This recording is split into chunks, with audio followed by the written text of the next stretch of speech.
ঢাকা সহ সারা দেশে টানা বৃষ্টিপাত হচ্ছে। আগামী ৫ দিনও বৃষ্টিপাত অব্যাহত থাকতে পারে বলে জানিয়েছে আবহাওয়া অফিস। আজ সন্ধ্যা ৬টা থেকে পরবর্তী ২৪ ঘন্টা ঢাকা, ময়মনসিংহ, চট্টগ্রাম ও সিলেট বিভাগের অনেক জায়গায় এবং রংপুর, রাজশাহী, খুলনা ও বরিশাল বিভাগের কিছু কিছু জায়গায় অস্থায়ীভাবে দমকা হাওয়া সহ হালকা থেকে মাঝারি ধরনের বৃষ্টি অথবা বজ্রসহ বৃষ্টি হতে পারে।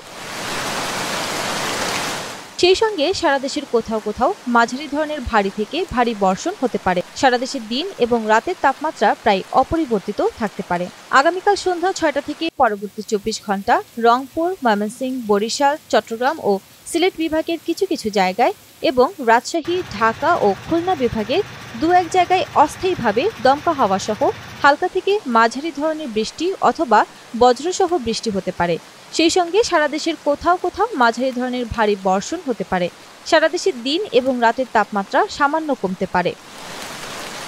বর্ধিত ৫ দিনের পূর্বাভাসে বলা হয়, এ সময়ে শেষের দিকে বৃষ্টিপাতের প্রবণতা বৃদ্ধি পেতে পারে।